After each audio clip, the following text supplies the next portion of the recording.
Well, good morning, and thank you for coming today. I know we're sort of a warm-up act for when the House Armed Services Committee releases its full committee chairman's mark later today. I think some folks believe they have it already. I don't. So today we're just going to talk about what we think ought to be done and some of what we think is likely to be done, and listen to our distinguished panel talk through those issues and the outlook for acquisition reform in 2016. This year's approach at acquisition reform has a lot of context around it that I want to just briefly discuss before we turn to hear from our real experts here on the panel. The first, of course, is last year's legislation, which had extensive changes to the acquisition system, probably the most extensive since the 1990s. The one that has drawn the most attention is the move to put more authority and more accountability for acquisition outcomes in the military services, enhancing the role of the service chiefs and giving the services essentially control for the milestone decisions for the programs within their purview. But there was quite a bit in addition to that in the bill. One of the biggest changes, I think, which was sort of a change in direction, if you will, was on commercial item and non-developmental item, where for some years the Congress had been pushing the department to be more exacting in its consideration of whether things were truly commercial or not. And then last year's bill essentially made a dramatic shift towards emphasizing making it as easy as possible. That may be overstating the case a little bit, but making it significantly easier to identify items as commercial and to acquire them using commercial procedures. And there was also a huge push in last year's legislation to establish alternative pathways. So I'm going to use a phrase that maybe not would be exactly how the Congress would put it, but sort of shortcuts or easier paths through the process to deliver and field equipment more quickly. In addition to last year's legislation, this year has been some substantial signaling gone on from both committees in the Congress that they're looking at defense reform generally and re-looking at Goldwater-Nichols.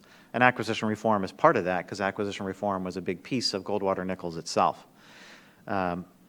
That's an interesting context that has not been there. Acquisition reform has been something that has been kind of on the front burner for Congress almost every year that I can recall, frankly. But this is one of the first years where fundamentally revisiting Goldwater-Nichols has been something that is on the table at the same time. And that gives this year's acquisition reform debate a little different flavor, and the possibility of more fundamental change appears to be on the table. I would also say that some of the work that CSIS scholars have done here and the public survey that we did asking the public what are the biggest areas where reform and improvement are both needed and possible in Goldwater-Nichols, acquisition reform came out near the top in that debate. So there's continues to be a strong public sentiment on the need for acquisition reform as part of a broader effort for defense reform. And then, of course, the real context, I would argue, for acquisition reform that is of most interest to me is the fact that the technological superiority that the U.S. has enjoyed now for many decades, and which is fundamentally a part of the national security strategy and every strategy document that I've looked at over the last several decades, that's eroding. And that's really the context for this whole defense reform debate. But it has particular relevance to acquisition reform because delivering a technological advantage is what the acquisition system is supposed to do. That's its primary mission. And then one last point to note for today's discussion is that one of the two committees, the House Armed Services Committee, has already put forward an acquisition reform proposal that they titled the Acquisition Agility Act, which was introduced in March. Some significant potential changes are proposed in that legislation. I won't run through them now, but we'll talk about them, I know, in discussion. And so with that framing of the question, I want to give our panelists a chance to talk to us about what the outlook is for acquisition reform in 2016. And I'm going to start on my right with Dr. Bill LaPlante, who is Vice President at MITRE, has more than 30 years of experience in defense technology, most recently running a little acquisition shop. I think they call that Air Force acquisition. I understand they spend a little money over there. And so and prior to that, he had been at MITRE previously, and before that at Johns Hopkins, and has done a range of really complex work. So, Bill, why don't we start with you? Well, thank you, Andrew, and welcome, everybody. I guess I'd start with a couple of comments before turning over to my colleagues by just commenting on the agility theme in the House legislation. Those of you who I've talked to before and worked with know that agility and adaptability is a key thing that several of us, or many of us in the community, have been pushing hard for in acquisition for some time. To reiterate the highlights of it, it's really about speed. It's about delivering capabilities as fast as possible. And it's about, if you're going to fail fast so you can try something else. But it's not that simple. There's a couple other aspects to it. If you are building a platform, build it modular, build defined interfaces, open architectures, so that you can pivot, you can upgrade as you learn. Well, if you just took those themes I just said and you look at the legislation, it's sort of along those lines. It's very, very encouraging in terms of those themes. So what I would just say in my opening remarks, which is being the engineer, I always look at the next step. And here's the next step we've got to think about.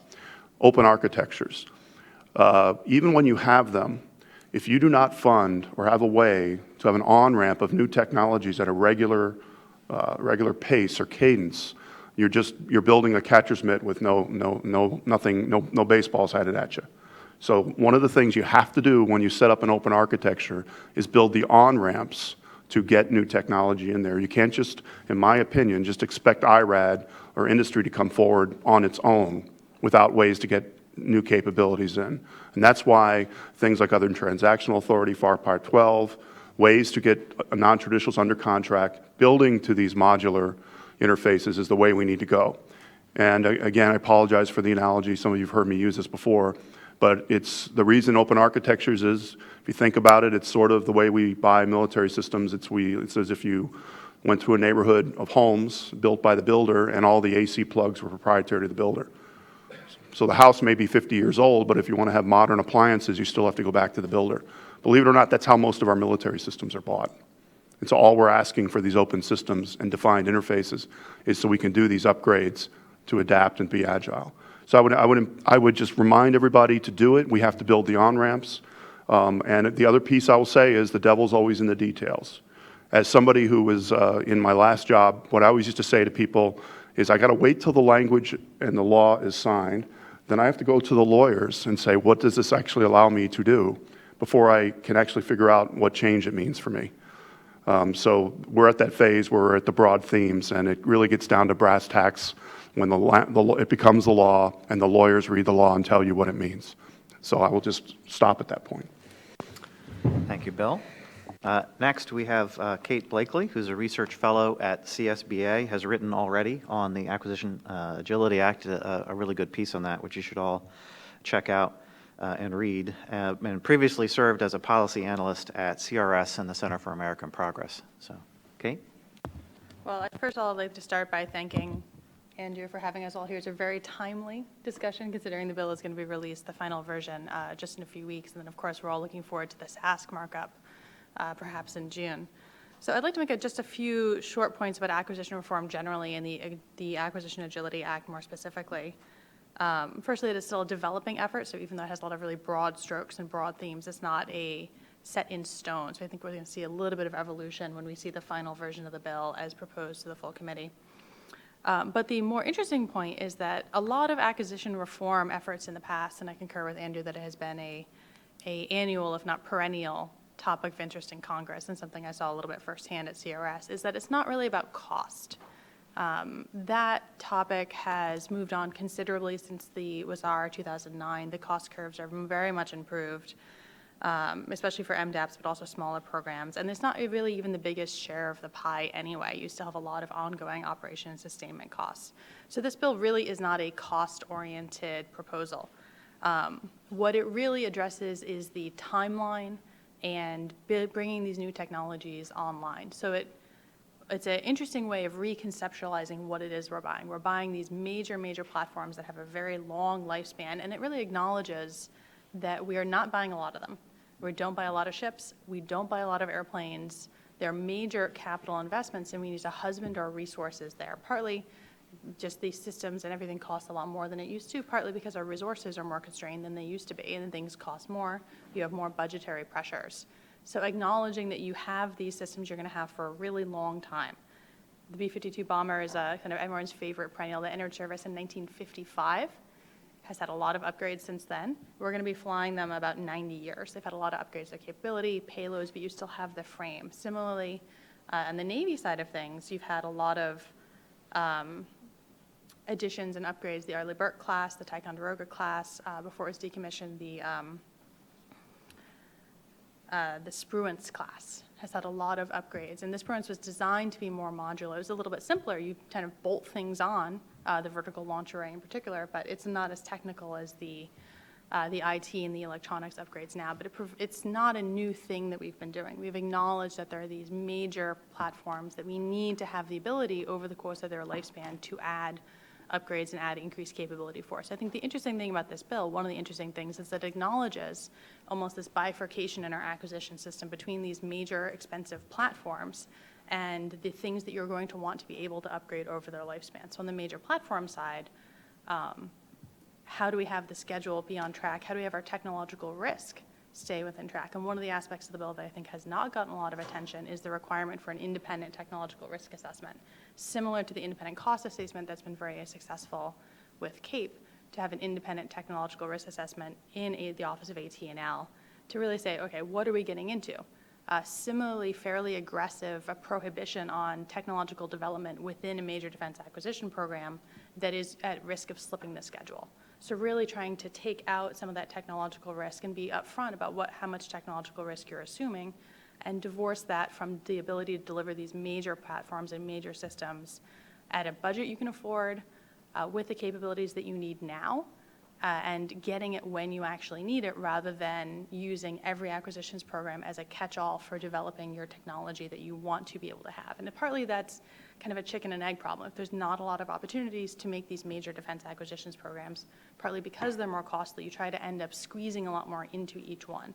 So kind of de-aggregating that and separating that out a little bit. The other piece of that is the speed of technological innovation accelerating at the same time that our threats are accelerating. So then moving more aggressively towards a modular open system architecture. Again, it's not something that's been done, that hasn't been done, but making sure that it is a standard where you can actually plug and play.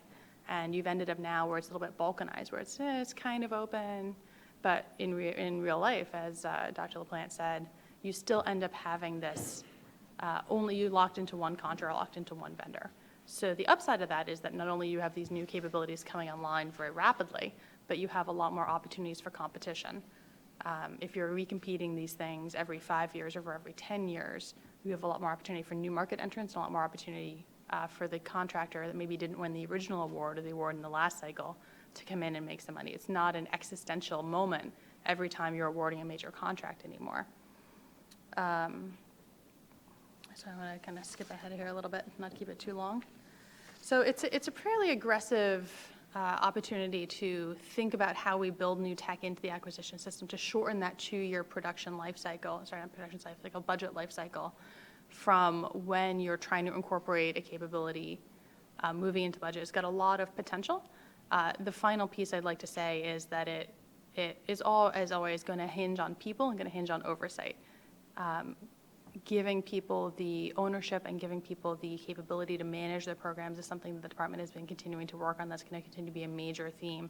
Similarly, oversight. What does it mean to have a truly open architecture standard? Do you know it when you see it? Can you have the right oversight to make sure that it actually comes into fruition? And then the flip side of that is Congress. If you're going to accept a more agile approach, if you're going to accept a fail-fast approach, as we all have seen, and some of us kind of more intimately than others, Congress kind of tends to micromanage. And is Representative Thornberry going to be able to persuade his colleagues to open up an area of the acquisitions program for this technology development, for this prototyping, where failure is the norm? Not every time, but you have to accept a certain amount of base level failure without freaking out about, oh, we've wasted X millions of dollars in a constrained budget environment, this is terrible, we need to have a hearing, to acknowledge that you're not always going to hit a home run at every at-bat. and being able to adapt that flexibility so that you can harvest the things that you have really had out of the park and bring them on into your acquisitions program and be able to have a much faster tech innovation cycle and lifespan without sacrificing the agility that requires that flexibility in order to function properly. So I'll leave it there. Thank you, Kate. Next up, we have, actually, our next two speakers have an industry perspective. First is John Luddy, who's Vice President for National Security Policy at the Aerospace Industries Association. Previously, he had been Vice President at Aerojet Rocketdyne and has actually been working national security issues for a number of years. John, over to you. Thanks, Andrew. Good morning. Let me start with just a quick word about AIA. We were formed in 1919. We're the oldest and largest aerospace and defense trade association. We have about 300 members, everyone from all of the major primes to many of the mid-tier companies, and then about 150 members of the smaller and lower levels of the supply chain. So my purpose in saying that is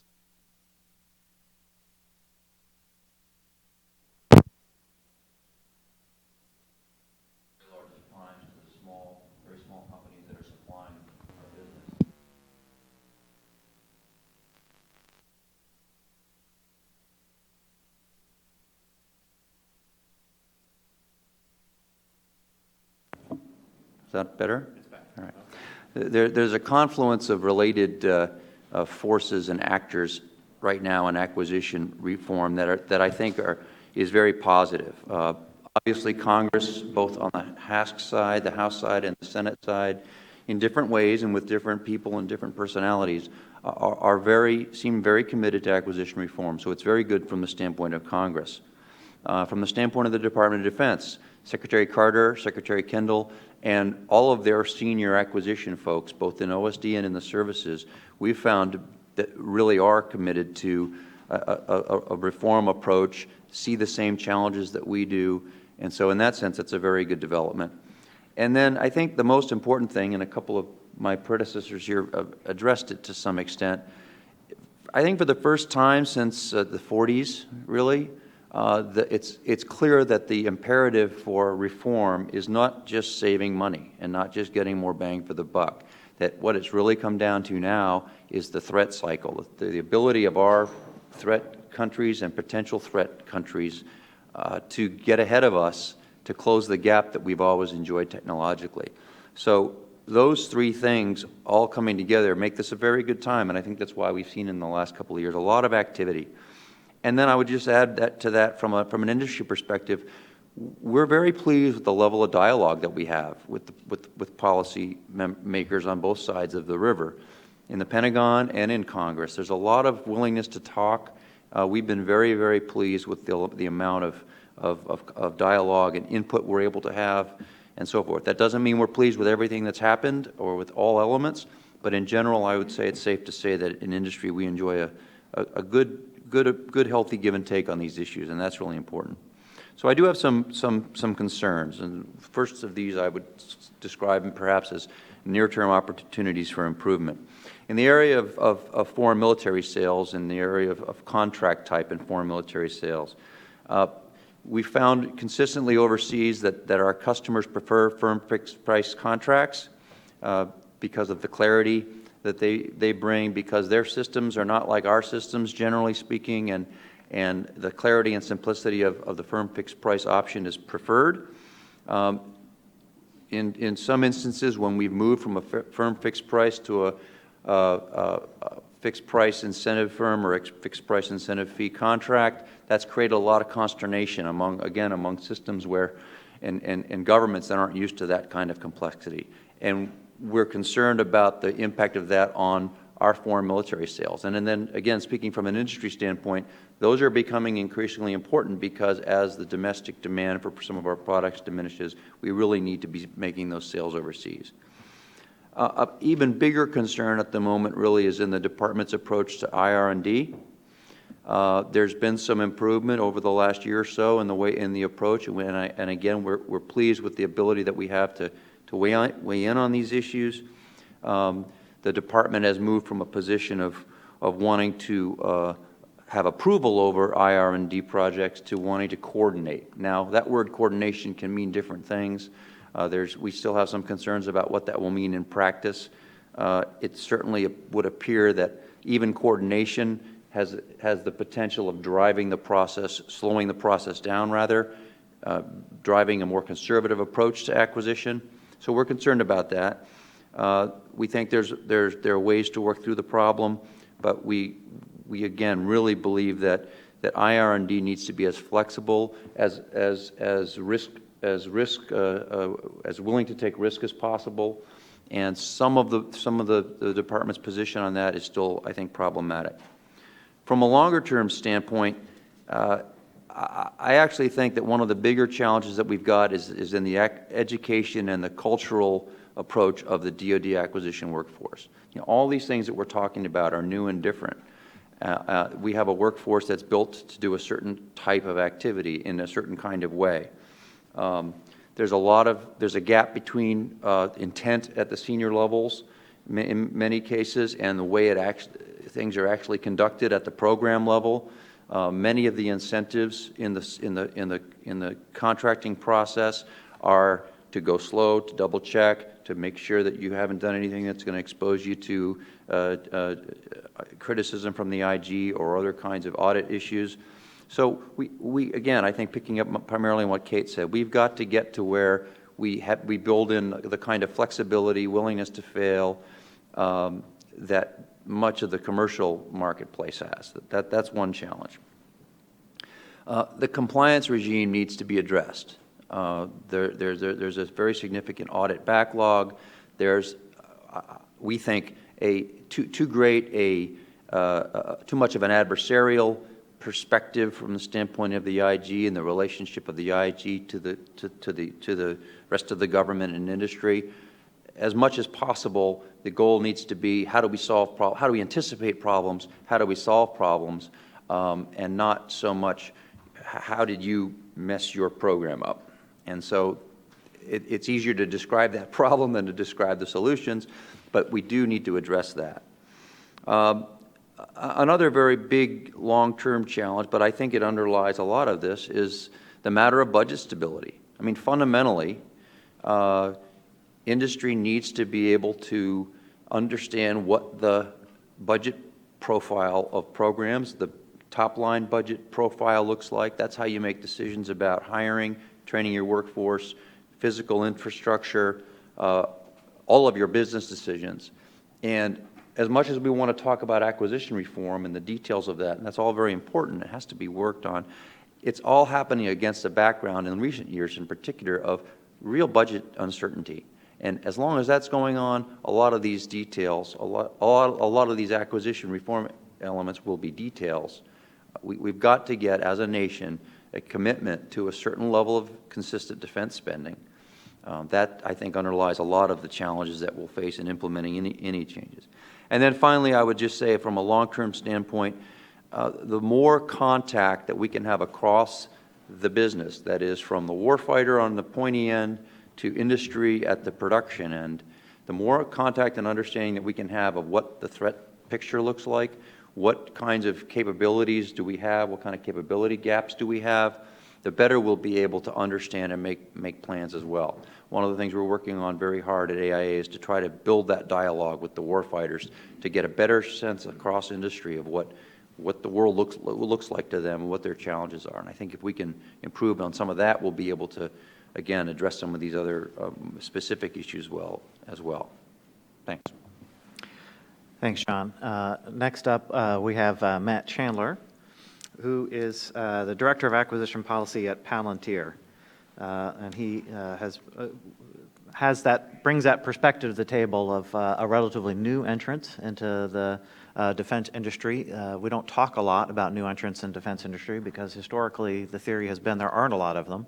But at a time when the department is working so hard to attract new entrants, it's pretty interesting to hear from a company that has actually done it, and done it relatively recently. And it's also wrestled with some of these questions that are on the table. with the Defense Authorization Bill, particularly the modular open systems and standards and technical data rights. So, Matt, over to you. First, thank you, Andrew, and to CSIS for having me as part of this panel. And so, obviously, a lot of the focus here today will be on what Chairman Thornberry put forward in the Acquisition Agility Act. But, of course, there are topics outside of that individual act that are going on with the larger reform debate. And so I think some of those topics are important to explore in addition to things like modular open systems or other particulars of that bill. But, before I dive into my take on any of those topics, I think it's worth stepping back and saying my views on this particular piece of legislation or the reform debate more generally come from the fact that Palantir is, as Andrew said, is sort of a non-traditional entrant into the market, but more importantly, Palantir is a software company. So that might seem like a overly obvious or even vacuous statement, but I would argue that it's actually quite an important distinction to make because it has shaped in a very particular way how I have interacted with the defense acquisition system and how I view any particular proposals for reform. Right, so with that kind of caveat out of the way, we have watched and appreciated the efforts that Chairman Thornberry in the House and Chairman McCain have made at acquisition reform over the past year or 2 years now. And certainly last year's bill contained a lot of things, as other panelists I think have highlighted, that will have quite an impact on the way the DoD acquires technology and runs its acquisitions. But when we look at the particular bill in front of us here today, the Senate hasn't yet moved, just looking at the House provisions that Thornberry put forward, I detect three major ideas that seem to indicate where Chairman Thornberry thinks we ought to go, right? So number one, we are increasingly recognizing that we are bad at predicting and knowing ex ante what we will need and what will be available to us at future points in time. And one of the other challenges there is that's always been recognized, but I think there's a recognition that the horizon of predictability is getting shorter or closer to us. And that's very challenging for the DoD because, of course, their normal model is for these programs that are supposed to last decades and decades. So therefore, sort of number two, with that in mind, we need to encourage and move towards a model that encourages something like the fail fast, fail small, concept there, right? And such that really what we're doing is saying we are no longer trying to make big bets on unproven or immature ideas and technologies. We'll still make bets on them, but maybe we shouldn't make large bets on them. And then number three, finally, many of the technologies and ideas that we're going to need to execute these things will not result from taxpayer-funded research and development anymore, right? And therefore, we need the debate and the mechanisms around intellectual property and technical rights to reflect that reality. Okay, so let's assume, I obviously have my own biases, let's assume I read the intent or the major ideas behind Thornberry's bill roughly accurately, and maybe there's some debate on that. I would say they make a lot of sense at a high level, and they would serve as fairly good guideposts for where we want to go. But as I think a couple other people have hinted at and have had experience with, right, the devil will ultimately be in the details of how that stuff is interpreted by the DoD and by industry and how it is executed. And so here, I think there's more concern and there's more questions. And again, back to my overly obvious statement, I look at this from a software-centric, this particular bill from a software-centric point of view. And for those of you who have read the bill, you might laugh at that because it actually doesn't deal with software at all, right? This is really focused on the world of MDAPs and large hardware programs. But I think with history as a guide, right, like let's assume that those provisions, if they were to go into law, will ultimately trickle down and affect the way that software is procured and acquired as well. I think there is where we have to be really careful about unintended consequences, right? Because software is not the Ford-class aircraft carrier, it is not the new bomber.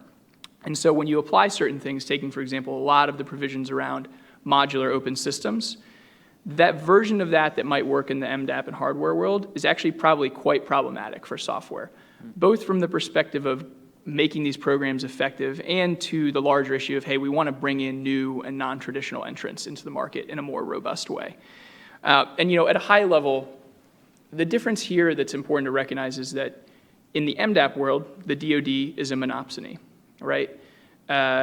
Whereas in software, there should be a recognition that, in fact, there is a much more diverse ecosystem of the buyers and sellers, suppliers, and such than there are in that, right? And so, therefore, there's some fundamentally different things there, especially in the NDAP world, right? There's an assumption that because we operate in a monopsony, the DoD still must buy or build and then, therefore, own the platforms upon which it deploys technology. That means also owning the intellectual property. That means owning the interfaces upon which you would build things. I don't even know necessarily what an interface is. But just understand that those concepts, even if well applied in the MDAP world, could probably be very harmful in the software world, right? And, you know, in particular, it's kind of the thing where, you know, this is widely recognized at this point. Commercial innovation in software is far beyond where the DoD is. And it's going to make it very difficult for those innovations to make it into the DoD under that concept of modular open systems architecture. You know, and perhaps we'll get to this in the Q&A, so I'll sort of wrap up here. But, you know, I would just caution against any of individual provisions that come across in something like the Acquisition Agility Act to say, hey, this might work in one context. Don't assume it will work well in the other. But, you know, outside of that, right, I think it's worth backing up and saying one thing I don't see in this particular act that's important to address is the fundamental structural incentives of the system. Because at the end of the day, I think everybody, there's almost a consensus vision of we want to move to this end state where we're more agile, we make greater use of commercial technology, we decrease cycle times, we go to fail fast, fail small. Like that's almost universally agreed upon. So why aren't we there?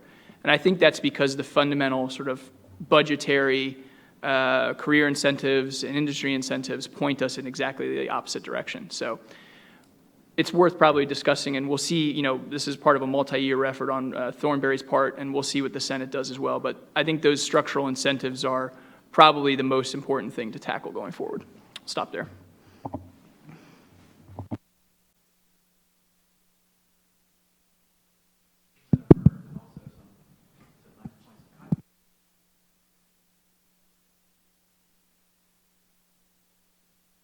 I want to start with the big picture before we dive too much into the details so we don't lose our entire audience immediately. But and I talked a little bit about this at the front end, that acquisition reform this year is taking place in the context of a bigger push to defense reform. And one of the things that has been notable about the defense reform debate is there's been a little bit of a search for a clear problem statement. But we've been at this acquisition reform debate, I would argue, for a little bit longer, in recent history at least. And several of you alluded to what seemed to me like a pretty clear problem statement, and it has the benefit of the fact that I happen to agree with it. So a couple of folks talked about the eroding technological advantage and how that maybe is the problem, and the focus on cost, which has been a focus for a number of years, is maybe not the most relevant problem in the current time. So I want to ask each of the panelists maybe to react to this idea of, do we have a clear problem statement for acquisition reform? And is the system that currently exists able to be modified, fixed, you know, your verb of choice, to address that problem?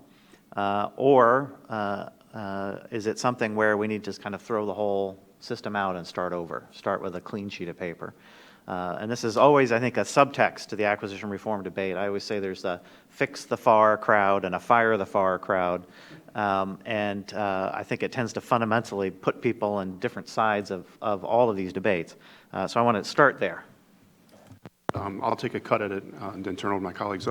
So I can just tell you my experience going in and being the acquisition executive for the Air Force. Being an engineer and a scientist, I was looking for data and understanding and seeing where to focus on as I got into my job to answer the question Andrew asked, which is, where's the issue and what should I focus on? First thing I realized was that the data showed that actually costs continued to come down over the past 3 or 4 years.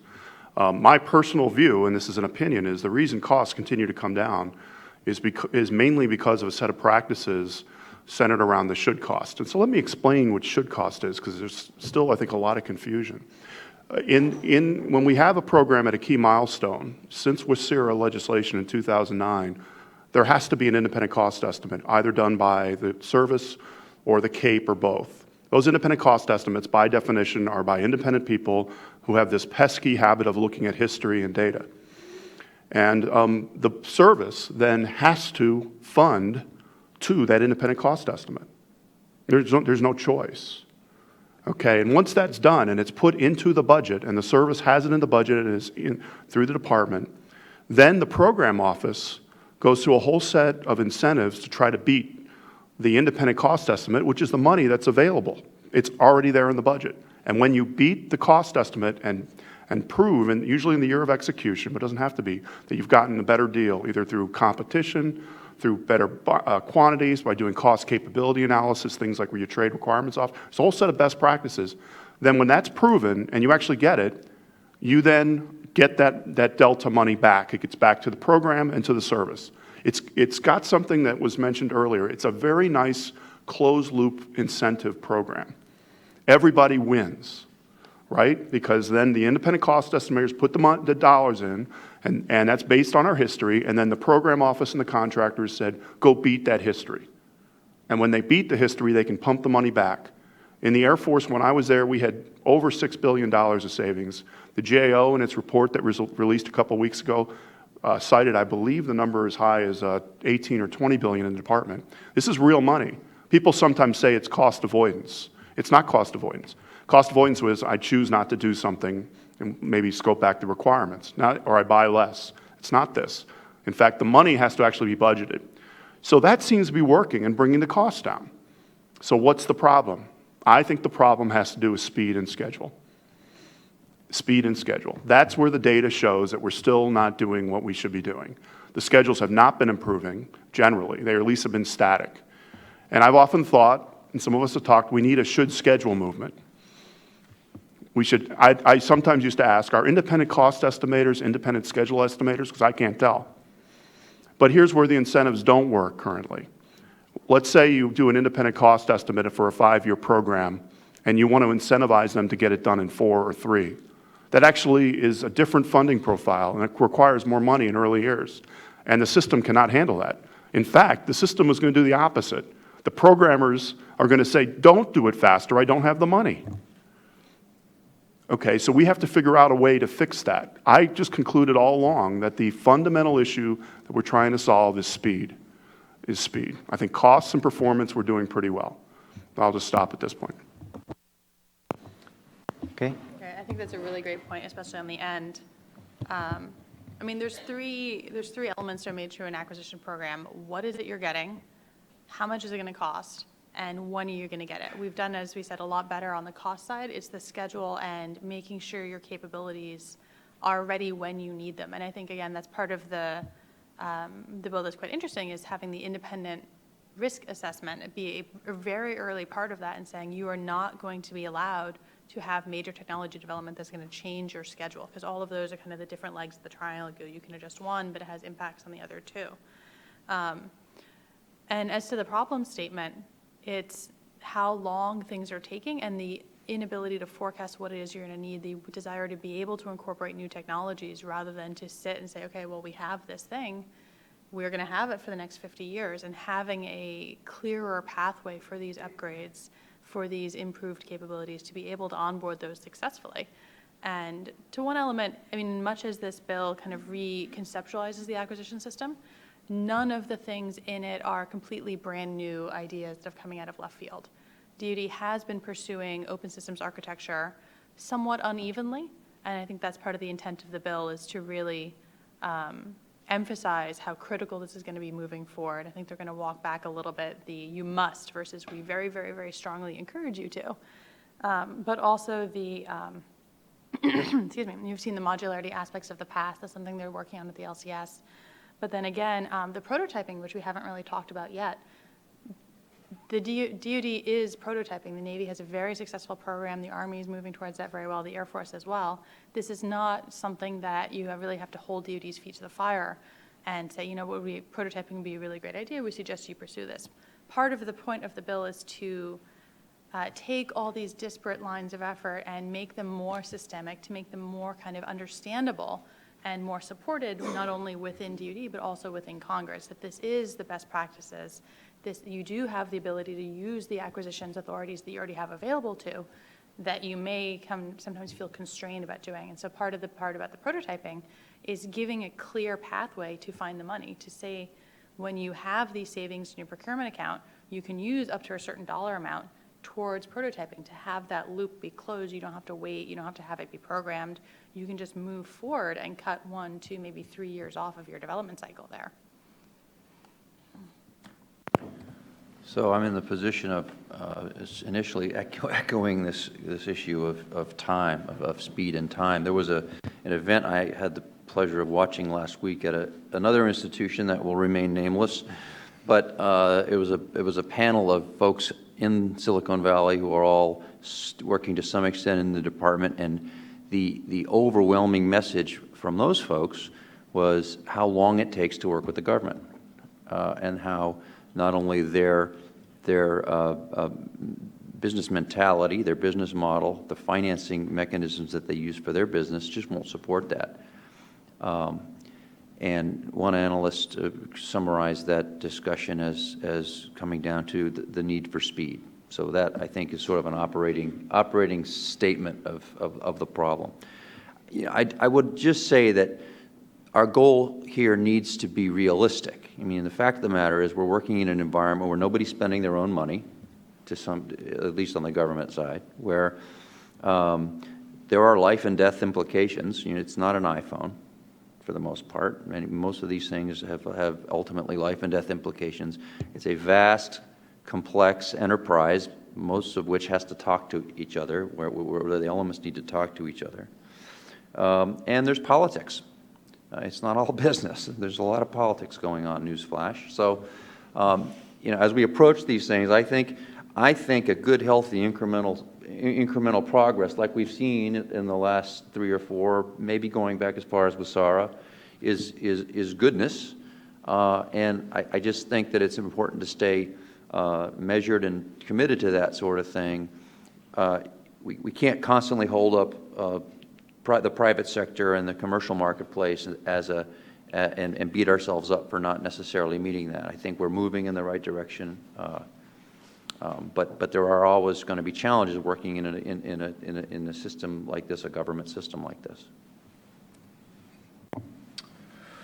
Yeah, and I guess I would say, you know, to the 3 questions on the clear problem statement, it seems fair to say that the problem is we believe we are getting out innovated by other folks. That seems right. And so that boils down, as I think everybody else has said, a lot of that boils down to, hey, we're too slow, right? And again, coming from the software side of the world, I would just point out that remember that part of that for, you know, companies trying to enter the market and individual investments that the DoD goes forward with on that side of the house is we are still stuck in a world where we try to build and write new code from scratch constantly. And there's a fair conversation to be had as to whether or not this is something that should be done or something that should be avoided like the plague. Now, to the question of does the system as it currently exists accommodate some of these changes that you might want to make, or do we need it to be completely overhauled? You know, one of the ironies that I think people always point out about this is that the current system, all these things that people claim they want the acquisition system to be able to do, are perfectly accepted or even encouraged under the FAR and any number of existing guidance, right? This goes back to the question then of why don't people do it? And I think that deals with the incentives. The incentives are probably something that needs fundamental overhaul. I would also argue that the sort of budgetary and requirements process of things are things that might need more structural and true kind of clean slate reform. But there's a lot within the system already that would allow you to do all of these things that you want. So I don't think it's accurate to say we need a complete and total overhaul of the system. Can I just press you a little, Matt, on this issue of structural incentives? I think it's a really interesting one. And let me just try to bring it to one of the things you said that I also thought was really interesting. You said there's a tendency to just start from scratch over and over again, rather than maybe a more of an iterative building blocks that are out there and maybe in commercial world. So what is the structural incentive that you think might drive that behavior? Yeah, so I would say the structural incentives, basically, if you bifurcate this into do we build or do we buy, right? The incentives point you to build. And a lot of that, I think you can chalk up to the budgetary process, or even sort of, cynically, the career process, right? The budget encourages you to pursue maze programs or other large programs like that, right? Because the budget game is, in a sense, a zero-sum game. It does not encourage you to say, hey, I have a need, I'm going to buy an existing piece of commercial technology or a few pieces of technology, and it'll cost 1/10 of that. That's actually not in your interest from a budgetary perspective. And then as well, I think there's probably something, Andrew, you would be very familiar with this, and Bill too, there is prestige around the idea of managing the biggest and most complex programs possible. When again, I hew more to the software side of things, largesse and complexity should be negatives. Simplicity and sort of thrift and speed should be seen as positives. And those things I don't think are really rewarded from a career perspective from folks. Thanks for that. Let me shift a little bit and now say let's dig a little bit into the details. And as a couple of folks have mentioned, particularly Kate, we do have one proposal on the table, the Acquisition Agility Act, and it has some major themes in it. And one of the things I like about the bill is that it's clear that the authors really thought through. So it's not a grab bag of ideas that seemed good independently. They're actually all very complementary proposals. Whatever you think of their merits, they really fit together. And so I'm going to put it this way. There's the push, I would put first in order of my own personal, the way I think about it, is this push towards moving the guts or the most risky elements of technology development out of the procurement of major weapon systems and having it be kind of almost a standalone engagement, which is, as has been referenced, not totally foreign in our system, but I would argue is sort of fundamentally not the way it has been thought about over the last several years. Perhaps for reasons Matt mentioned about structural incentives, the tendency has been to do major development within major acquisition programs because that builds all that support, presumably, to get through the system. The second big change, which again I think is complementary to the first change, is this push towards modular open systems. And if you're doing your development outside of the acquisition program, then the acquisition program has to be able to take in all that technology, to Bill's point about the catcher's mitt and the baseballs. And so the modular open systems push is complementary to, I would argue, or a logical necessity based on this push towards how you structure your development. And then lastly, if you're really going to make it work, then you have to figure out the IP, because you've got potentially IP coming from a lot of different directions, and who owns it, how do you pay for it, how do you determine those? So all these things actually fit together very neatly and are logically interlinked. And so, having given a little bit of a diatribe, let me turn over to our panel and simply say, ask the question, are these do these three big pushes fit neatly with the problem statement? There was a fair amount of consensus on the panel about the real problem. I've argued that they fit together. Do they fit together? And then what potential pitfalls might there be when you get down into the detailed level? I'll take a cut at it. I don't mean to go in order here, but let me talk about the first item that Andrew mentioned about and dig into that a little bit. This idea of fielding new systems with mature technologies, which sounds sort of obvious, right, when you first look at it. The more you dig into it, the more interesting it is, because you run into tensions that are pulling in two different directions. So let's start with when we develop a new system, particularly at a platform level, unless it's based upon something that already exists, it's a risky new program. What I mean by that, unless, for example, in the case of KC-46, it's based upon the 767.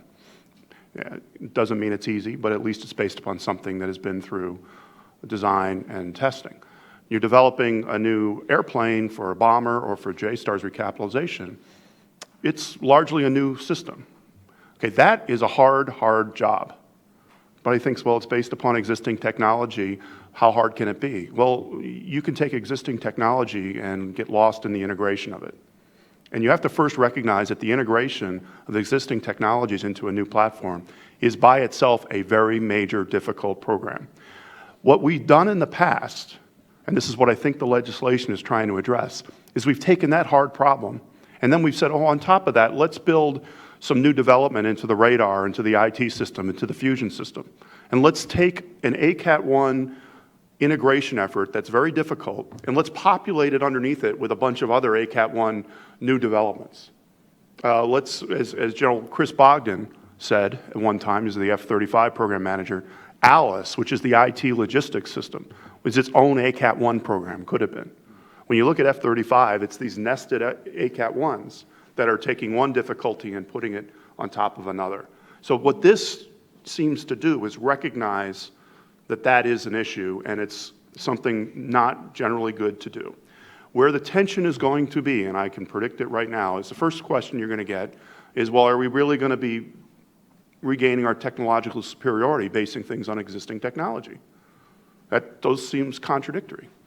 It actually can be true. You can take existing technologies in novel ways and do wonderful things with it. But that is partially where the pressure is going to be. Why are you using the same radar as on this other platform? Why don't you develop, there's a new adaptive processing technique that DARPA has. Why aren't you putting it on the new thing? Okay, so you're going to have to say no to that.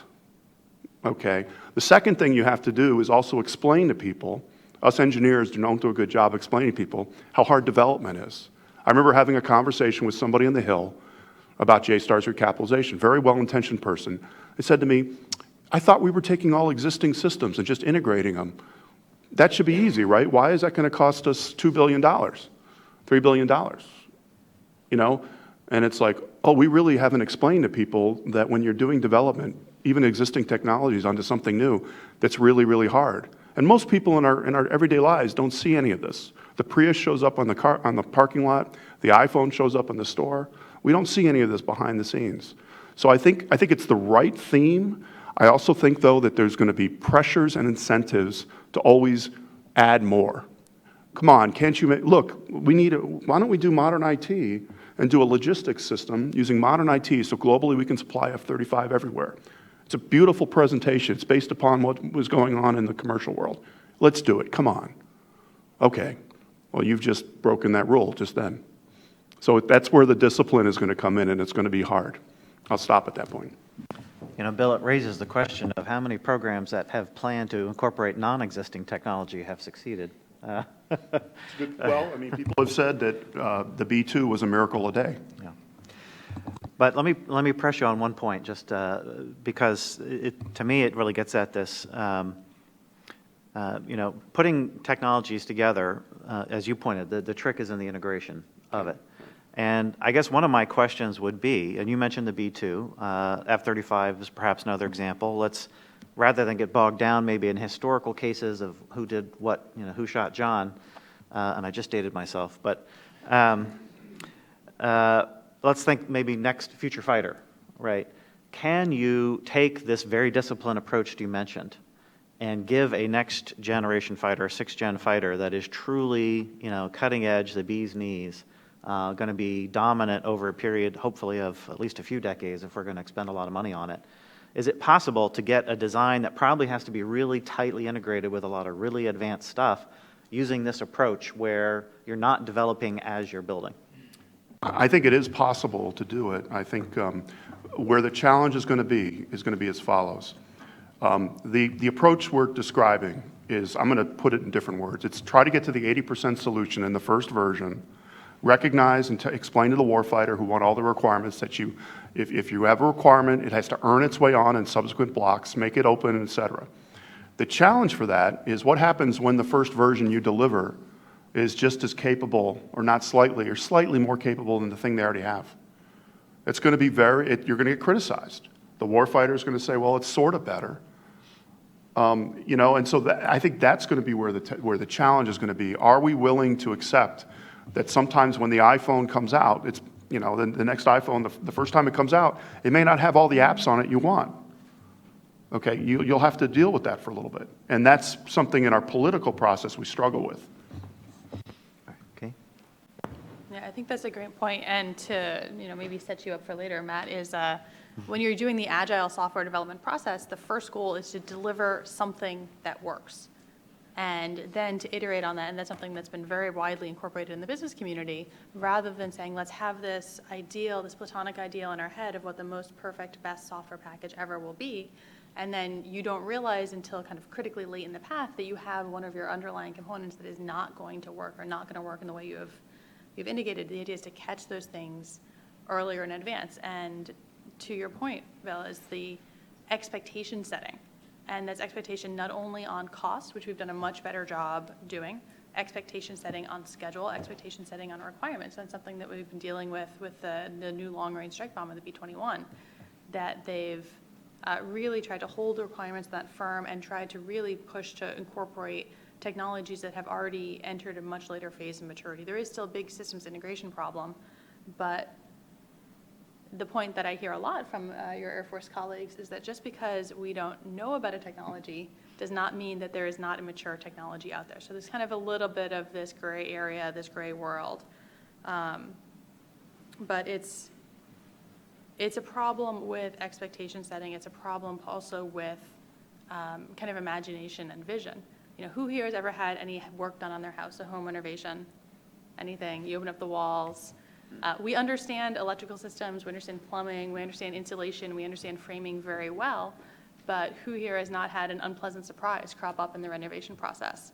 And then to adapt that to a very tightly integrated modern fighter or to a modern ship, you kind of understand the level of complexity that people are dealing with.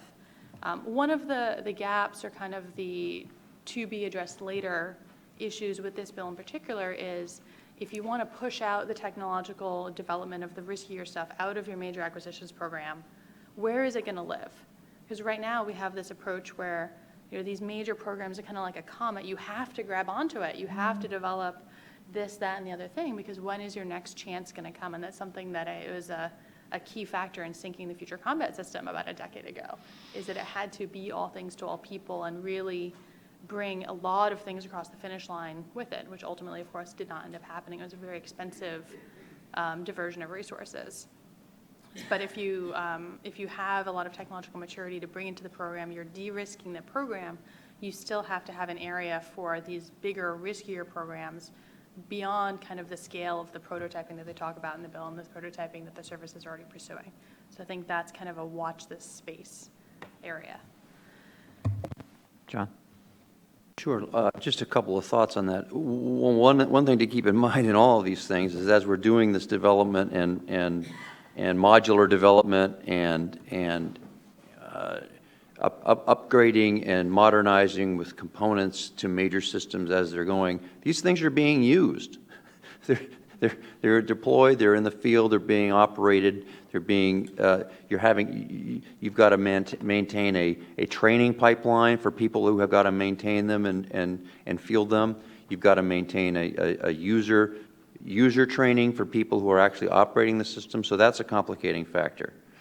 The other thing I think that's really critical here, and some of this has come up in the discussion about the Acquisition Agility Act, is some of the definitions, and I think that's an area that we're going to have to continue to come back to and understand as the bill goes forward and as we go forward in our analysis of it. But you know, things like components and interfaces, believe it or not, those things can mean different things to different people depending on where you are in the supply chain and the food chain on the programs. You know, some interfaces take place within what some people would call a component, and so how does that IP get resolved? The IP issues and the ownership and proprietary issues of that get resolved, for example.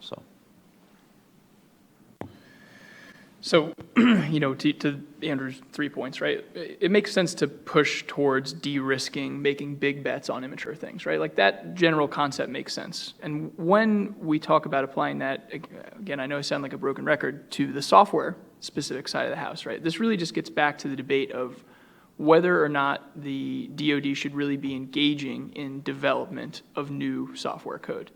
Now, there are things like avionics was mentioned for the F-35. That probably is DoD unique, right? But I would argue, and this will probably increasingly be so, the vast majority of DoD unique needs in that area, or DoD are not, in fact, unique to the DoD or any of the individual services that make it up. So, you know, I think, again, a lot of this is getting towards a recognition that the default behavior should be to buy and implement or configure rather than to build. Now, when you talk about, the push for modular open systems is in a way sort of the mechanical vision of how you de-risk things, right? And again, I think, as John pointed out, some of those concepts mean very different things when applied to weapons platforms, hardware platforms, than they do to software. And I think we've gotten a fundamental misunderstanding of what works from a modular and open systems perspective with software because we take lessons from the hardware world that aren't readily applicable there.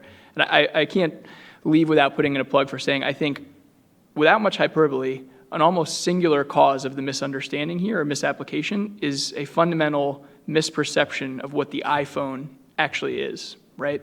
This is something that constantly the DoD will say, well, we want our software platforms to work like the iPhone. But the way they pursue it is actually nothing like how Apple pursued the iPhone. And then lastly, because I know we're short on time, figuring out the IP, again, just to give the software-centric perspective on this, there's a real question here as to whether or not owning the IP represents a burden or a benefit.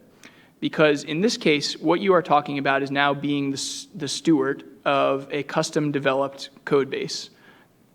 Do you really actually want to be in charge of that, or is that something that you should try to avoid? So I'll sort of close out my comments there. Thanks, Matt. I have another topic area that I had set up to explore, but we have about 25 minutes left, so I want to open up to audience questions, and it's frequently the case that the audience will ask the question that I was going to ask, and then if they don't, I'll just ask it later. So at this point, let me see if anyone in our audience has a question they'd like to present to the panel. Thanks. Aaron Meadow with Defense News. Thanks, you guys, for having this panel. Not that I haven't been paying attention to what you've been saying, but we've also got a copy of the chairman's markup. And I understand you all may or may not have seen some of this, but one section in here kind of caught my attention. And that's specifically, it appears the chairman is saying he wants to set up a system so that the services are funding early prototyping of systems and weapons and sensors instead of doing it kind of program by program basis. The idea would be to have a pool, and he says in here he believes that could cut acquisition time on programs down by 2 to 3 years in some cases. Is that something that you think would actually work? How would you envision this, particularly in the question of owning the technical baseline, how that could fit into that? I'll take a cut at Aaron. To the extent that you've just read it, it certainly could work. Again, the devil being the details. Let me do something that I think follow up on some Andrew said earlier, which was about the cohesiveness of the proposal. There is, in my view, a strong tie between prototyping, experimentation, open systems, and speed and innovation. And let me talk a little about the prototyping and experimentation part, because we really haven't talked about that much yet. At least from my experience, when you study the innovations that have happened both in the department and as well as in industry, you find one of the common things they have, besides having small empowered teams, usually top cover, ability to fail, all that, is that they're allowed to experiment. And the goal of experimentation is not to pass fail, it's generally to learn. It's to learn what works and to learn what doesn't work. That's not a failed experiment, that's a successful one. To get very academic about it, there's 3 types of experiments. There's discovery, which is largely what we're talking about here. There's hypothesis-based, and then there's demonstrations. All 3 of them have a role, but what at least you find, and this is a way overstatement, and I discovered this as part of the Defense Science Board before I went in my job, is that the Department of Defense generally has trouble keeping discovery experimentation programs around and keeping them funded. And because when those programs go away, starting them up again is very difficult. Now, why is the trouble of getting them started and keeping them funded?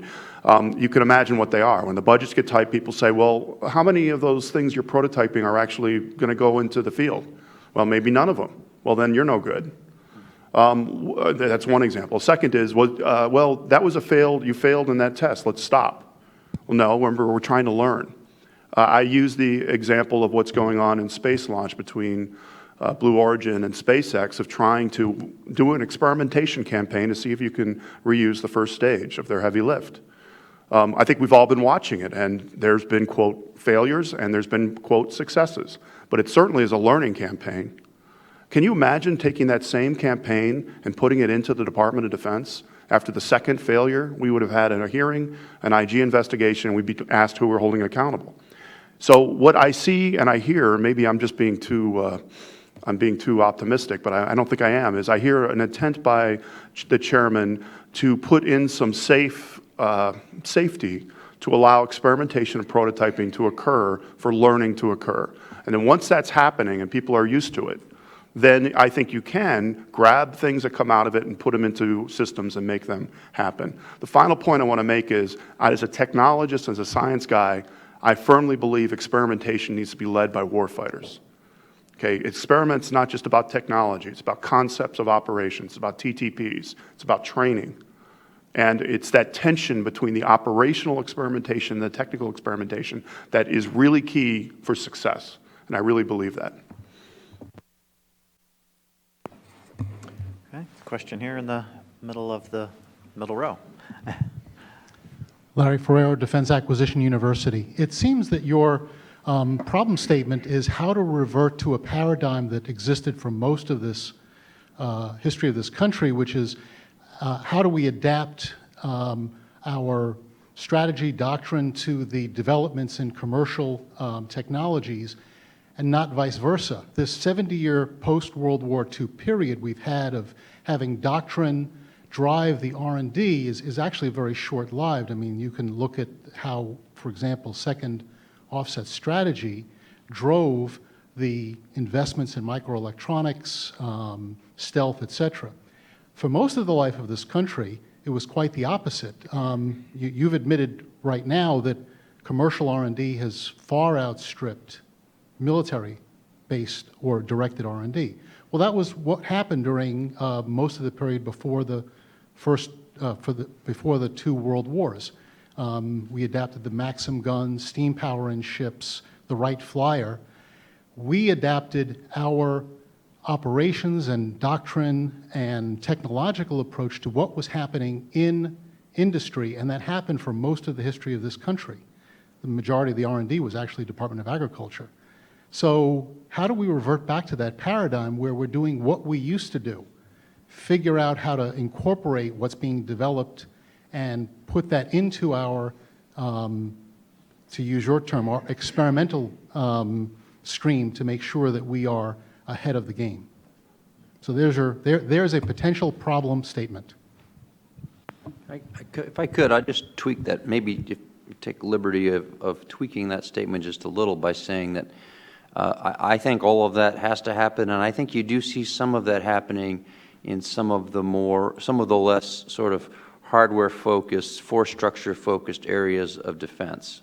You know, in the areas of cyber, for example, I think there's activity going on that's looking at how do we make different use of the kinds of tools and activities that are out there for a defense purpose.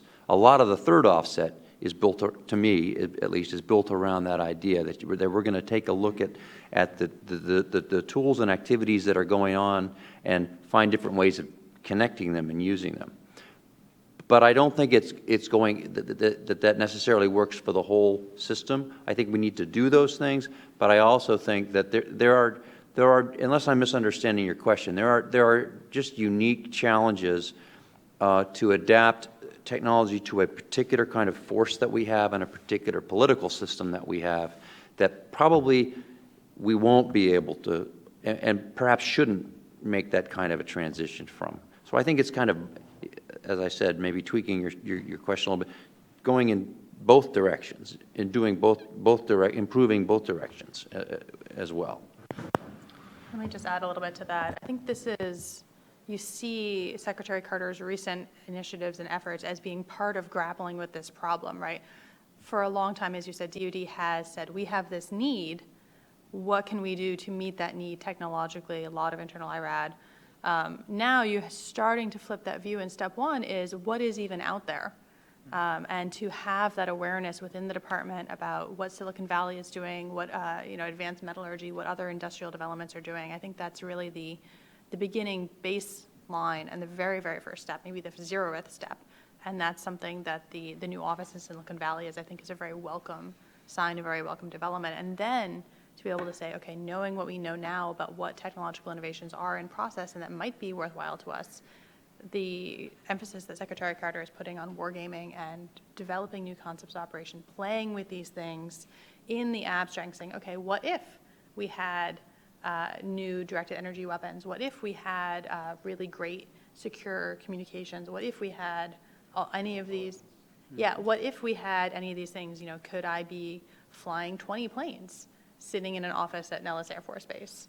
How autonomous could they be? And really exploring and leaping beyond the world of the possible now into the world of the imaginative. I think we're seeing the beginning of those steps, and I certainly hope we haven't seen the last of them. I'd just like to say, I think it actually exposes a more interesting and fundamental question of defining what an innovation equals if you are seeking an innovation. Is an innovation something where we sort of have a doctrine or an idea of what we want to do, and we develop technology that helps us execute it more effectively, efficiently, somewhat differently? Or are you trying to invest in something that would literally change the way the U.S. military fights some aspect of warfare, right? So an example of that could be carrier warfare, right? The acquisition system, I don't think, is really set up to sort of say, I am investing in type A or type B there. I don't think it has a prescribed path for each of them, even though they are quite different things. The only other piece I would add is that I think this upfront work that we're talking about in prototyping, experimentation, and innovation, it's not. It could have the positive effect of taking the conversation away from firm requirements definition. And why do I say that? Nothing against firm requirements definition, but to me, that's the end of a process, not the beginning. And so a lot of times, a lot of things we're talking about, you don't even know enough to write a requirement. So you're just trying to figure out, would something even work? That's issue number one. Issue number two is we tend to react as a country to actually real things happening, like landing things on barges or the Doolittle raid. Sometimes just trying things before you even think you have a requirement has its own benefit by itself. I think that's also what's happening here. Here in the front. My question is for Dr. LaPlante. And the question involves getting the service chiefs more involved in the acquisition process. As an ex-Army PEO, I think it would have added, I would have welcomed it because I think it would have added a clarity of purpose for the programs in the Army requirements community, Army staff, test community, and all of that. And I think from an acquisition perspective, it's just you tell me what you need, tell me what the requirements, clear funding.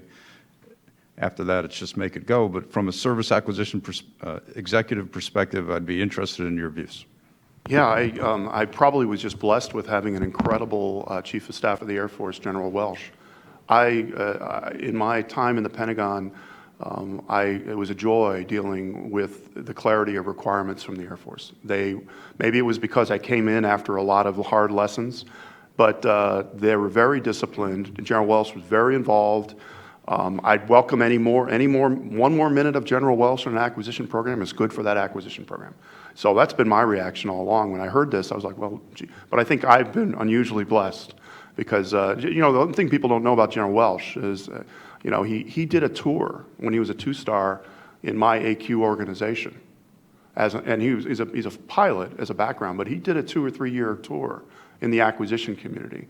And I think that also helped him because he just was nothing but good. So whenever I hear this, I'm like, oh my gosh, yes. But I had one experience which was great. I want to just press a little bit because this does we're kind of circling around one of the issues I wanted to get to, which is kind of this question of, the innovator's dilemma and innovation. And I've heard a couple of things here that I want to kind of throw at people to respond to. One thing wasn't stated super explicitly, but it's at least what I'm hearing, is that there's a real challenge in our system, a structural challenge to innovation, because how do you get money for something when you can't explain exactly what it is? And then secondly, there's a flip side of that coin also, which is in some cases the next great thing that's going to solve all your problems can be incredibly seductive, and the hard slog of incrementally working your way towards that goal and dealing with a lot of just a little bit better stuff that isn't maybe that exciting if you're a warfighter because it's only a little bit better, That can also be a disinhibitor of, I'd really prefer to wait, save my money, and wait until that, I'm going to use one example here, until that, 20-ton invulnerable, highly lethal tank, design comes from industry. I'd rather kind of conserve my resources because the current tank's doing okay for now. And that's kind of the classic innovator's dilemma of if you're meeting your customers' needs, what is the need? How do you invest in something that's well beyond that? So I just get the panel to respond a little bit to those two, the flip side problems. That it's interesting that you asked it that way, because that goes back to your question about what is innovation and are we innovating in the right direction? And I think that's a lot of the appeal for innovating about how we use things and how we connect things. Less so, it may be less applicable for how we actually create new things. So that's a very appealing thing. I think a lot of this is going to come down to understanding how can we best adapt the incentives of our system, which are never going to be the same as the commercial, the true innovation and that the commercial marketplace can afford. How can we get closest to that? Is there an element of individual reward or individual incentives that we can build into the system? Very hard to imagine that. Very hard to come up with something like that would pass muster about how we reward the individuals in our process for succeeding. That would be one example. I do think that there's a lot of opportunity there. There's a lot of activity that is happening in our industry.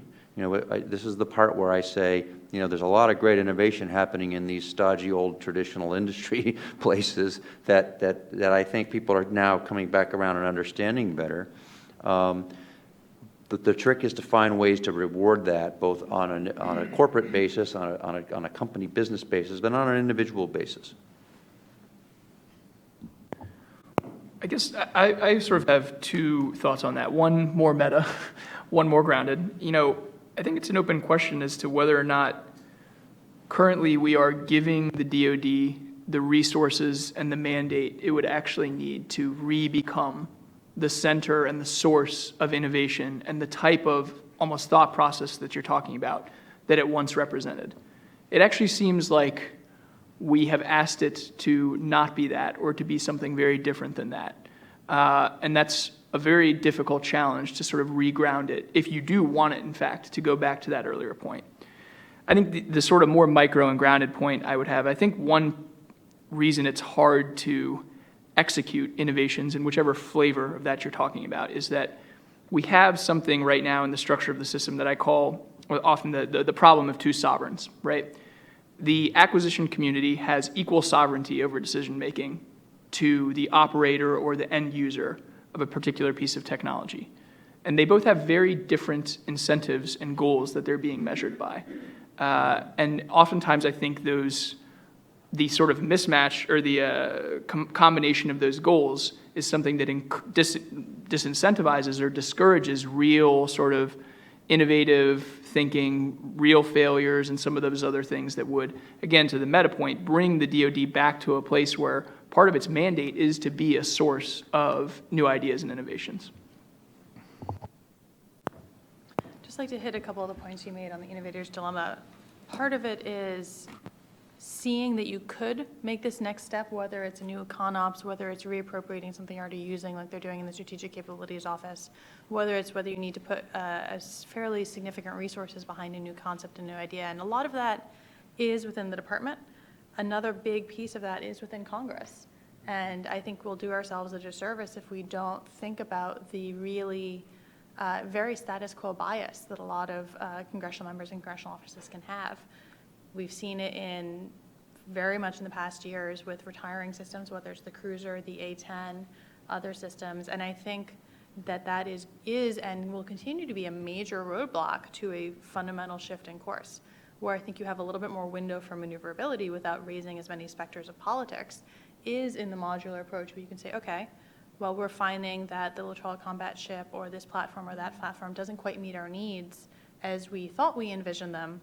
You're going to have a tough time persuading a bunch of offices that have advocated for these programs that maybe have financial ties in their district, whether it's being constructed in their district or major subcomponents of the workforce, you're going to have a little bit of an easier time saying, well, we're going to swap out some of the components, we're going to reorient the mission of this thing we've already invested in. Congress is not very good at dealing with the sunk cost problem. And it's tough. I think one of the interesting things about this bill, particularly with getting back to your question over here about the investment portfolios and the prototyping portfolios, is that it kind of walls off the set of money that is already being appropriated. It's already in the procurement pipeline and say, okay, with this dollars, we're going to be able to experiment. And they do something a little bit similar I mean, it's fairly resource intensive, but not in the public eye with the congressionally directed medical research. We say, okay, here's a program you have. We're going to talk about pancreatic cancer. We're going to talk about blood cancer. Apply for this funding that Congress appropriates, and they kind of dicker about which diseases are more grim and we should fund or not fund. And then they go off and they have a bid process and you award the grant money. Something like that where it's an assured line, but it's being selected by an independent panel. But Congress is a tough nut to crack in many ways, as anyone who's toyed with a BRAC or toyed with canceling or retiring or slowing anything knows. I just want to quickly, I have to take advantage of the fact that the innovator's dilemma came up, because I thought about that a lot of times when I was in my last job. It was like a lot of us, I mean, that the whole thought behind that had a big impact on me when that book came out and Christensen did it. I would say there are two aspects of it, but I'm going to talk about one that I don't think gets any attention. The first aspect, which is what we've largely been talking about, is the idea that to have disruption of a market that doesn't yet exist, you have to figure out a way to wall it off, to make it safe, to fund it, to prototype, experiment, have a part of your organization that's its charter, the DARPA model, this kind of strategic capabilities. That's all, to me, that's all sort of in that model. And I think that sort of makes sense. But here's the part that was what I would call the dilemma of the innovator's dilemma, and it's the Department of Defense dilemma. One of the key things that Christensen said is the reasons that innovative technologies don't get accepted in mainstream of organizations is it's hard to make the business case. Because I think in his exact words, you can't analyze markets that don't yet exist, correct? That's sort of where entrepreneurs live, right? I always wondered that I, as a senior government official, myself could invest the future of our military capability in a commercial market that doesn't yet exist. And I kind of thought that my mission probably was to be very careful to do that. I'll look in the 90s when all of us remember when the L band and the LEOs were going up and everybody was going to have Iridium phones. And I remember we were all going to put L band antennas and everything for GPS, and that MilSatcom would go away. The market didn't go there, right? The market went in a different direction. But imagine what would have happened, and fortunately we didn't do it, if the Department of Defense said, well, let's kill all our MilSatcom programs, we're going to do everything commercial. That market just didn't emerge. So that's the dilemma of the innovator's dilemma. Yes, we want innovation of the commercial marketplace, but that marketplace is very fickle and can change very fast. Thank you, Bill. Other questions from here on the... On a related topic, another innovator's dilemma is the idea of bringing something forward that represents a new way of doing business and having entrenched cultures that are going, we've never done it that way, we're not interested. How do we overcome that?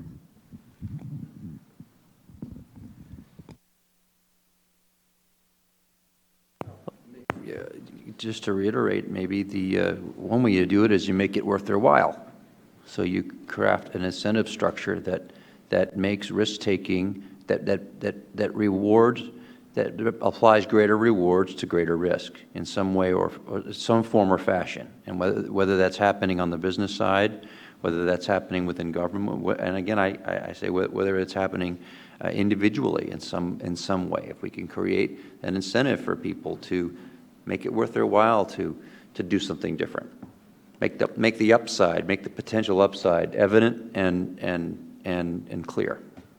I'm going to add one thing to that because it brings to mind, to me, as many things do, the effort that Bob Gates put in on rapid acquisition, right? I would say, or I have said, hopefully it's true, that 10 years ago, many of the things that have happened in the last 10 years on rapid acquisition would have been perceived by the workforce as impossible to do. What made it possible was Bob Gates said, we're at war, and the Pentagon needs to be at war too, and rapid acquisition is the highest priority of the Department of Defense. Well, all of a sudden, getting waivers to things that people thought were unwaiverable, even though the statute and the FAR all along had the waiver authority in them, but people felt like that authority was practically inaccessible. Suddenly, it all became accessible because of the leadership from the top. So to my mind, that's at least one way that you solve that, is when the leadership of the department puts a priority on it and says, we're going to defend you from, what the workforce, where their mind goes to is, oh, well, what happens when the IG says my justification and wasn't exactly everything it could have been? When you have that top leadership cover, those issues subside, and the willingness to take a little risk raises significantly. I had mentioned earlier about studying experimentation as part of the Defense Science Board, and we looked at historical cases, and we looked at when there was a heyday of experimentation in a certain area and why it stopped. It typically had to do with a leadership change. Usually when the leader changed, that it wasn't their passion, it just kind of fizzled out. So what Andrew said, I can't emphasize that enough.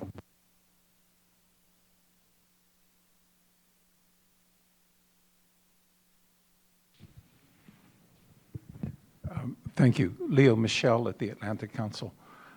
Is there anything in the acquisition bill that would either enhance or put impediments in the way of better defense industrial cooperation between the United States and NATO allies?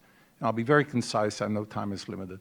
On the policy side, there's been, for years, a lot of interest. I used to work at the Pentagon, a lot of interest in building up capabilities of our NATO allies. Not only to get them to spend more, but also for interoperability reasons and operations and so forth.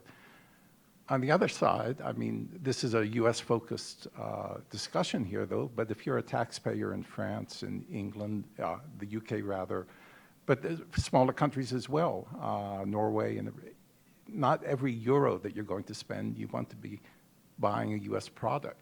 So at some point, it seems to me, our policy objective and our acquisition systems need maybe to lash up where there's room for better cooperation, hopefully that would be mutually interesting. I know this is tough in Congress as well, but could you just address that, whether or not it's touched at all in this acquisition bill? I might speak a little on that. You've caught me because we're actually in the middle of a study right now on international joint development. So something that is fun to talk about. One of the striking things that emerged, and we haven't definitively concluded everything on our study yet, but we started with a bunch of hypotheses that we took from academic literature that said, there's a lot of politics in, if you will, small p politics in international cooperation. But when you look, if you dig down into the fundamentals and you see where people are working together, not just because politics makes it convenient, but because there's a strong compelling economic case, or where they have a real history of working together in the past, so you have a solid foundation. And we thought we'd see really decisive indications where that was the most important thing. And interestingly enough, it hasn't really panned out so much that way. It turns out that two countries working together because they have a strong desire to be allies and partners has a pretty good track record for leading to reaching at least some level of success. There's so much you have to fight through in the complexity of two nations, or in some cases many tens of nations working together, that having that really solid political foundation turns out to be a pretty important factor. And so I would say one of the biggest, most compelling things is simply that the countries have this really strong desire to work together. Our current political environment is maybe not terribly favorable to that right now. To me, that would maybe be the bigger thing looming on the horizon right now, is the political climate versus the technicalities in the system. But maybe there's another view. Just would add that I think that's true, because in terms of FMS and building partner capacity, the political will and the decision-making at the policy level can happen fairly quickly. Where we really run into problems is in getting to contracts and getting to implementation. I mean, I think that's a fairly widespread perception. So it's, in a sense, in the details and the mechanics of the process. I think the will is there in many instances. It takes an awful darn long time to get some of these deals done in the contracting system. We had one question, last question in the back. Good morning. Che Bolden, Federal Executive Fellow at Brookings. A lot of the discussion has been on how do you get things into the system. My question is more along the lines of how do you get things out of the system when they no longer meet a requirement, yet they're still in a programmatic development stage. How do you kill a program? Yeah, we used to say that the most popular name to name a new program is Lazarus, because maybe it's not a new program. That's the best answer you got, Bill?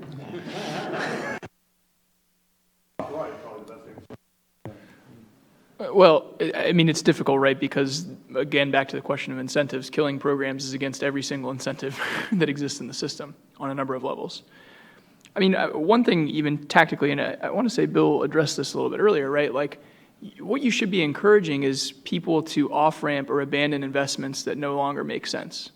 That behavior should be encouraged. And so you have to, what's a mechanism to do that, right? Part of the problem now is if you were to say, I have a big modernization program and I cut it, I'm going to basically lose that money out of my budget. And so maybe there's something to the idea that when people sort of own a failure and bring it forward to the department or to Congress, they should be rewarded with getting some of the money back or something very tangible like that, that actually incentivizes that behavior. Otherwise, they're just going to be scared to death to ever do it. I think one of the reasons well, I shouldn't say both. One of the reasons a number of players in the process can be so tenacious about holding on to things is that there aren't a whole lot of new things coming along. And those that do are really big. And if you don't come out as a winner on one of the big programs, it can be a long time before another opportunity comes along. So it may be that with open systems architecture and some of the modular approaches and modular thinking about acquisition, maybe by having smaller bites at the apple more frequently, there's less of that incentive to preserve what you have, to keep your program going, to keep the facility in your district going, if you know that there's a more steady flow of business opportunities to get.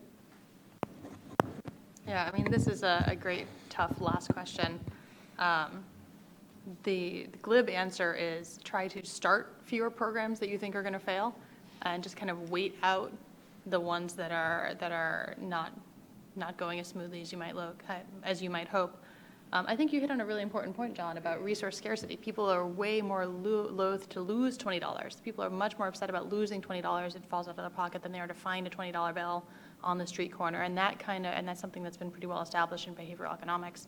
People are afraid of losing things.